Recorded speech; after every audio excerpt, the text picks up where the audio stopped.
Hey man, alright, so another militia video, it's been a while. The firepower problem. The firepower problem. If the militia is all about forestalling or overawing or counterbalancing a tyrannical government, that brings to mind some problems. And let's deal with 1776 so we don't freak anybody out. In 1776, England, the British Empire, I think they were just now starting to become an empire at that point. Actually, I think their empire was driven by their loss of America. But most powerful military in the world at the time. Incredible navy, very, very, very strong army, state-of-the-art army. They were the tops at what they're the most powerful nation in the world. And a bunch of farmers with squirrel guns, and not even like all that many farmers with squirrel guns. When it first started, it was just a bunch of guys around Boston. Just a bunch of, they weren't even Bostonians. They were probably today where they would have been, it was like Boston proper, but back then it was out in the country around Boston. And just a bunch of suburbanites, some Boston suburbanites, if there was such a thing at the time, had their hunting rifles, and they started taking pot shots at the most powerful military in the world. There was a major firepower problem. And you can bring that forward, let's just say, I don't know, pick some crazy country that's not America. And if its people were going to rise up and try to overthrow their tyrannical, all-powerful, overarching government, how would they overcome that firepower problem? Well, there's three things I want to talk about today. I want to talk about how maybe we could abrogate it, how it's probably not even really a problem from a historical standpoint. I'm sorry, how it's not probably not a problem, and then sort of the history of this thing, because there's some history we can look to on this issue. Okay, so first off, there's a firepower problem. Today, tyrants have crazy stuff. I mean, amazing. Like, okay, I was in the Marine Corps a long time ago. I got out in 2002 the last time. I did 4 years and was recalled for a year after September 11th. So for, like my main enlistment was 95 to 99. So we'll just talk about that period. 99, so 21 years ago. Oh man, 21 years ago, I had this night sight on my missile that was unbelievable. It was heat vision, and you could see miles with this stuff, and like zoom in, and we would, well, sometimes we were out in the desert, we would chase rabbits with it, you know, track rabbits with it. It was unbelievable. And that was 21 years ago. Now they got drones. I mean, they're starting to talk about robots now, finally. They've got communications we can't even imagine. And that's why the Second Amendment's not actually about guns. But that's not this video. But the Second Amendment's not about guns. What else they got? They got tanks, they got airplanes. I mean, they're so far past airplanes now. Like I said, they're in the drones. They can put drones up that just stay there for days. I think it's days. I think they can even in-flight refuel these things and essentially keep them up there until they break and fall out of the sky. They've got incredible body armor. And what do we got? We got our rifles. We got our, this is not mine. I borrowed this one. Or actually, well, yeah, I borrowed this one. I really like it though. Very interesting. You know, I don't like the batteries, but I might change my mind. Anyway, neither here nor there. So we've got rifles, semi-automatic rifles. I mean, people make a big deal about this black rifle and the AR-15 and whatnot, but at the end of the day, it's just a semi-automatic rifle, albeit one that can take high-capacity magazines. But the reality is, it's not that hard to convert any semi-automatic rifle over to take high-capacity magazines. If you watch some of the, I don't want to name drop because, you know, if they knew I talked about the channel, they'd probably hate it.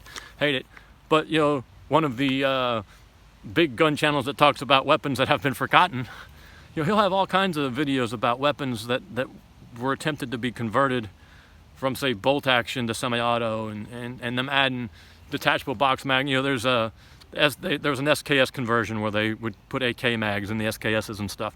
This is not a huge technological problem to overcome. At its most basic, this is a semi-automatic rifle with a hole in the bottom. And that's what we got. Now, I don't think this is, let's talk about the ways to abrogate it. There is ways we can counteract this gigantic technology gap, this firepower gap. If you've watched some of our BOF rifle videos, that was a way. We're going to do some more in the future with Hellfire triggers. Ideally, one day I'd like to be able to maybe experiment with a 50 cal. I think a lot of firepower could be a giant firepower disadvantage could be overcome with some disciplined, moderately well-trained 50 cal application. A lot of things can probably be overcome with some disciplined, well-trained 50 cal application. So there's ways around it, even that we could start dealing with. Body armor is available to the public. The comms thing is a big deal, and this is where I talk about the Second Amendment's not only about guns. Secure communications is a big deal. I don't want this video to get too long, or I tell the story about this NATO training mission. I'll just tell it. We were on this real short, quick version. We were on this NATO training mission. It was in southern Spain. It was a Marine Corps battalion, a MU. We're training against all the other NATO, not all of them, but the Brits, the Germans, the Spaniards, the Greeks. I think the Poles were there. It was a huge thing. And the British Special Forces were going to do the final assault. And we just had what we called it a C-squared, I think. It was an LAV, it was an 8-tracked vehicle. It's the 8-wheel version, what the Army calls the Striker. We had it first, because we're better. And we just had a C-squared. It was a communications version of that. And we were able to hack all their comms, and we knew exactly where they were going to be, when they were going to be there. And the British Special Forces, no one even really tried, because they kind of figured out that we'd hacked their comms. And so the final exercise was kind of just, meet and greet. But secure comms is a big deal, and I don't know how to overcome that.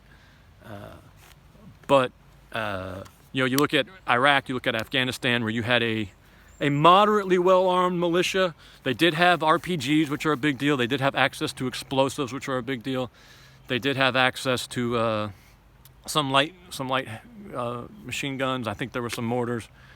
They did have Iran feeding them some stuff, but not huge amounts of stuff, and not stuff, I'm going to be real careful what I say here, not stuff that wouldn't be available to an insurgent militia force fighting on their home front, on their home turf. That stuff can be acquired, and most of you know what I'm talking about. So it's not like that stuff's completely unavailable, and we wouldn't be able to get that same stuff that the insurgents in Iraq and Afghanistan were able to get their hands on. And by the way, incredibly poorly trained. If you talk to the guys who are over there fighting them, they'll just tell you, if there weren't, lead moving back and forth at high velocities, hysterical stories about how poorly trained these Afghan and Iraqi fighters were.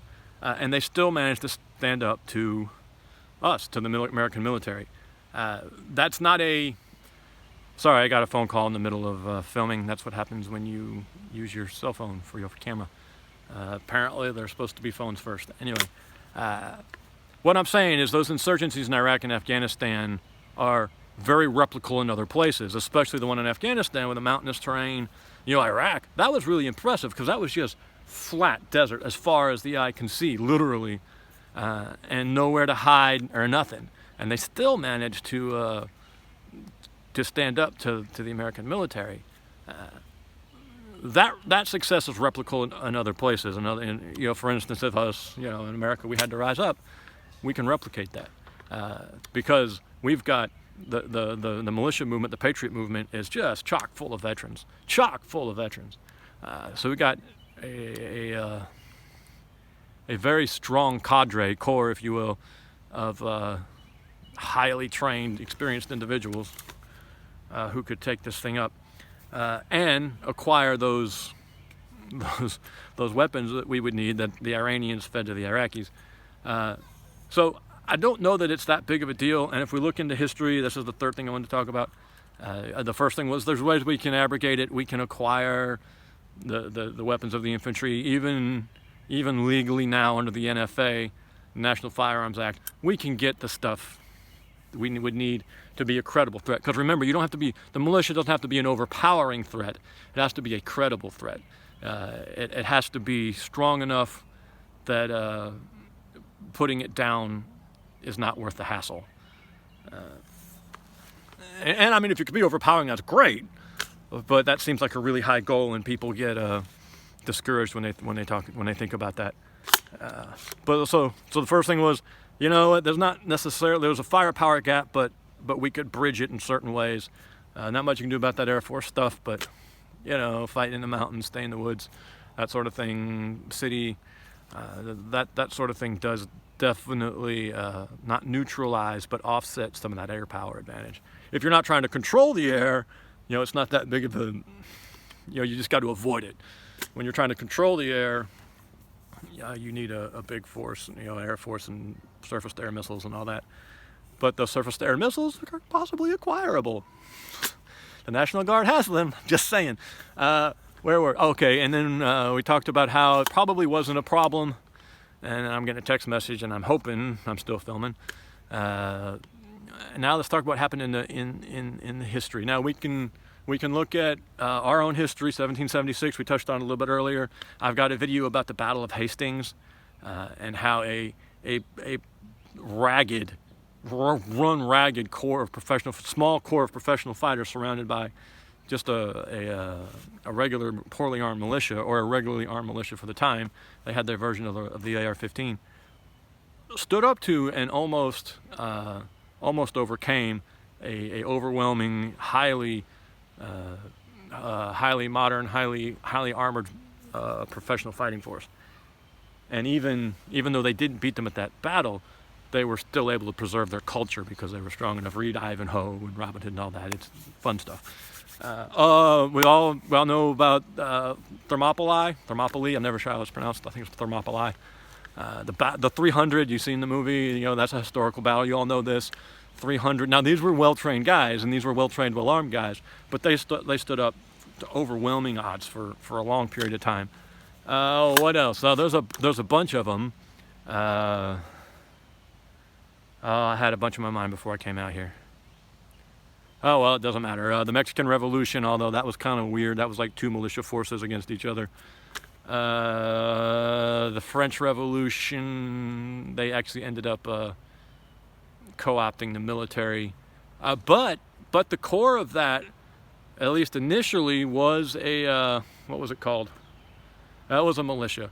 It was a Paris militia. And then you start getting into all those other little revolutions. I think 1848, the Paris Commune. What else? Oh, there was an uprising in Austria. That was a militia.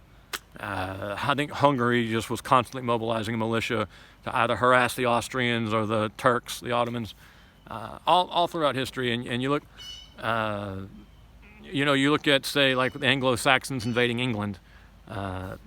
Those were a militia force. They were coming and taking an organized nation, going up against an organized military, although it was a greatly weakened. The Huns just absolutely screwed with the Romans. The Romans, at least the Eastern Empire, I think the Western and Eastern Empire, but I think mostly the Eastern Empire. That was a militia. They were a really good militia, but they were a militia, and they were going up against the Roman legions. Now they did have a technology advantage with stirrups. That was all it took back then. They had stirrups on their saddles, so they had them. But we can go all throughout history. We don't just have to go to 1776 and talk about American exceptionalism, because American exceptionalism is probably dead. Maybe not entirely, but it's on its last gasp, and we can't act like we're different than anybody else anymore, even though we used to be. So, is there a firepower problem? Yes. We have America's rifle, the AR-15, and not a whole lot of training and not a lot of ammo. But you know what? In Boston in 1776, they were facing longer odds. Actually, the first battle the Marine Corps was ever involved in was in New Providence, Bahamas. There was a British fort there, an English fort down there, and the Navy had to go down and there was cannons and powder, and it wasn't well guarded, and they needed those cannon and that gunpowder for the siege of Boston. because like I said, they were just as, farmers armed with squirrel guns, hunting rifles. And so they sent the newly formed Navy, and the Marine Corps, and they went and hit the beaches at New Providence, Bahamas. It wasn't really much of a fight, but they got the cannon and the gunpowder they needed to go back to Boston, and they maybe it was the gunpowder. Maybe it was the gunpowder. Maybe they couldn't get the cannon because then they also got cannon from Fort Ticonderoga. So I guess maybe it was the gunpowder from New Providence. Somebody looked that up. Burden to be able to tell us. But the important thing here, and I should have started with this, the important thing is the men who are willing to stand up. And when, where there's a will, there's a way. And if we have a will to overcome this firepower deficit, the firepower problem, it's available to us. Now, do we have the will? We need the manpower. We need the men. And that's the stage we're in right now, is trying to wake men and organize men and excite men and motivate men. And until we do, it doesn't matter. We could have all the gear, and it still wouldn't matter if we didn't have the men to use it. All right, speaking of that, men, we appreciate you so much, because it is the men we need, and you clearly are woke to a certain degree. Not woke the normal way, but woke the good way. And we appreciate you. That's being said, if you do not have your battle, it's not a battle rifle, that's a loaded term, I hate it. If you don't have, let's just say it, I'm gonna say it. If you don't have your assault rifle, even though I hate that term too, that's a stupid, let's say, no, let's not use say assault rifle, let's say infantry rifle. If you don't have your infantry rifle and a combat load of ammunition, I'm gonna do a video on this incident as soon as I can find George Washington. I think these guys were from Connecticut. He almost had them shot because they showed up and they didn't have their rifle and they didn't have their combat load of ammunition. You don't want George Washington to shoot you. You need your infantry rifle and your combat load of ammunition. Men, we do appreciate you. Thank you.